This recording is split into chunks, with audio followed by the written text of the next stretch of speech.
중국 2위 부동산 개발업체 헝다그룹의 파산 가능성이 고조되면서 글로벌 금융시장이 술렁이고 있습니다. 헝다그룹의 파산 가능성을 가늠할 수 있는 23일 이자 지급은 헝다 측이 다소 애매하긴 하지만 일부 지급 방침을 밝혔고요. 중국 증시가 상승했습니다. 하지만 헝다그룹 채무가 워낙 막대한 데다가 중국의 부동산 침체는 헝다그룹 문제가 아닌 중국 경제 전체의 문제라는 점에서 앞으로 불안 요소는 상당 기간 지속될 전망입니다.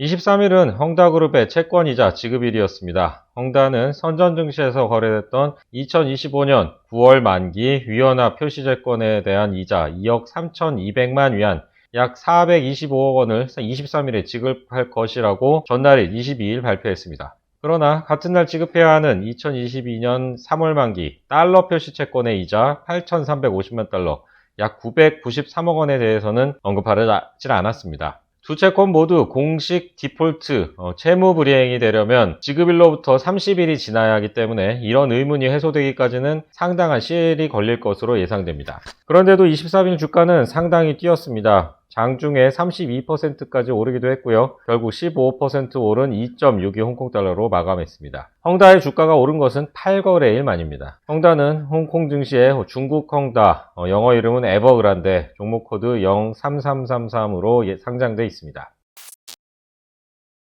시장에선 헝다가 결국 파산을 피할 수 없을 것이란 관측이 나옵니다. 오늘 29일에도 다른 달러 표시채권의 이자 4,750만 달러를 지급해야 합니다. 위안화 표시채권은 중국 내 투자자가 매입한 경우가 많은데 비해서 달러 표시채권은 홍콩 거래소를 통해서 글로벌 투자자에게 판매한 경우가 많아서 중국의 금융당국이 개입하기도 쉽지가 않습니다. 헝다그룹은 연말까지 이자로만 6억 6,900만 달러, 약 7,900억 원을 결제해야 합니다. 6월 말 기준 총부채는 1조 9,665억 위안, 약 359조 원에 달합니다. 그런데 올 상반기 순이익은 1조 9천억 원 정도 됩니다. 작년 상반기보다 27%나 줄었습니다. 이런 상황을 볼 때 헝다가 결국 파산할 것이란 분석입니다.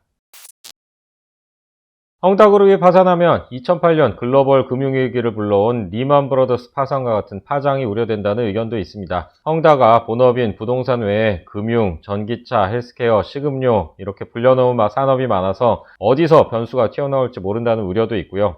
하지만 헝다의 사업이 중국 내에 한정돼 있다는 점에서 글로벌 경제에 그 정도까지 큰 영향을 주지는 않을 것이란 의견이 좀 더 의세합니다. 제롬 파월 미국 중앙은행 의장도 헝다의 디폴트로 미국이 직접적으로 위험에 노출되는 것은 많지 않다고 말했고요. 헝다가 금융권 대출이나 회사채로 지게 된 이자 부담 채무가 104조 원 정도 되는데 달러 표시채권은 이 중에서 23%인 200억 달러, 약 23조 원가량입니다. 물론 적은 금액은 아닙니다만 글로벌 금융회사들이 몇 개나 무너질 정도의 규모는 아닌 것으로 보입니다.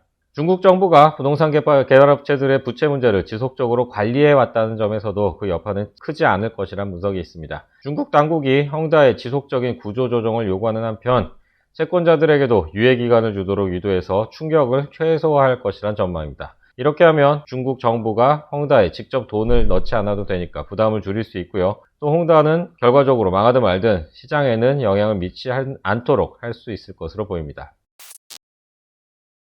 헝다가 파산한다면 중국 경제에는 어쨌든 상당한 파장이 있을 것으로 예상됩니다. 헝다는 중국 전역의 280여 개 도시에서 1,300여 개 건설 프로젝트를 진행하면서 약 25만 명을 고용하고 있습니다. 협력업체는 8천여 개에 달합니다. 헝다뿐만 아니라 중국의 부동산 가격 억제 정책으로 다른 부동산 개발업체들도 점점 더 사업 환경이 어려워지고 있습니다. 헝다 사태는 중국 경제 상황을 보여주는 단편일 뿐이고 앞으로도 부동산 때문에 경기 둔화가 가속될 것이란 지적도 나옵니다. 당국이 부동산 개발업체들에 대한 자금 유입을 통제하면서 올해 300개 가운 업체들이 파산하기도 했습니다. 또 며칠 전에는 30위 개발업체인 푸리그룹이 1위, B9위 위안의 핵심 계열사를 넘기기로 했다는 발표도 있었습니다. 이런 구조조정도 앞으로 계속 지속될 전망입니다. 중국의 부동산 경제는 전체 경제의 20% 이상을 차지한다고 합니다. 헝다의 몰락은 중국 당국의 부동산 가격 안정 정책의 결과라는 점에서 앞으로 대형 부동산 개발업체들의 디폴트 사태가 더 나올 수도 있을 것 같습니다.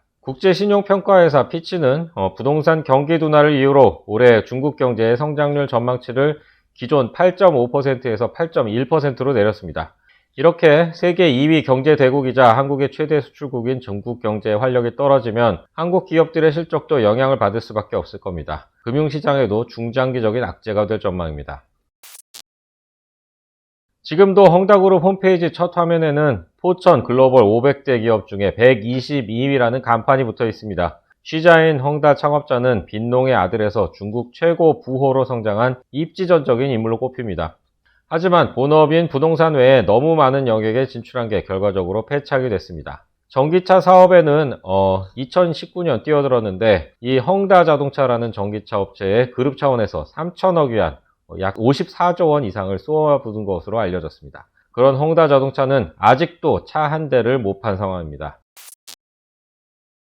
헝다그룹의 위기 원인 중 하나는 중국 부동산 시장 침체입니다. 중국 공산당과 정부는 부동산 가격 안정을 위해서 올해 8대 중점 과제로 선정할 정도로 역점을 기울이고 있습니다. 부동산 문제에는 빈부격차, 도농격차, 출생률 하락, 가계와 기업 부채 문제 등등 중국이 안고 있는 문제들이 압축되어 있습니다. 중국의 1인당 GDP는 10,000달러 압박이니까 한국의 3분의 1인데 베이징이나 상하이 대도시 집값은 서울은 비교도 안 될 정도로 비쌉니다. 그러니 사람들이 대도시에 빚을 내서 집을 사거나 높은 월세를 내서 살고요. 그러다 보니 결혼도 안 하고 애도 안 낳게 되는 겁니다. 또 부동산 개발업체들은 집값이 계속 오를 거라고 믿고 계속 은행 대출을 받고 회사채를 발행해가면서 빚에 의존해서 사업을 벌였습니다. 그런 상황이니 다소 무리한 마케팅을 하면서 소비자들을 끌어들이게 되고요. 그래서 중국 당국은 은행에게는 주택담보대출 비중을 계속 줄이라고 요구하고 있고 대형 은행의 전체 대출에서 주택담보대출과 부동산 개발회사에 대한 대출의 합계 비중을 40%로 제한하기도 했습니다.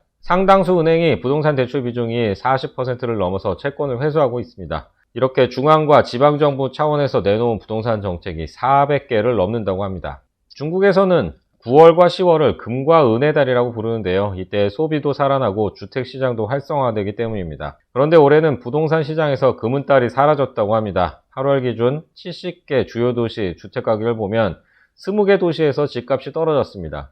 7월에는 16개 도시에서 하락세를 보였는데 그게 더 늘어난 겁니다. 과거 기록을 보면 70개 도시 주택가격이 2017년에 5.3% 올랐는데 2018년에는 9.7% 폭등했습니다.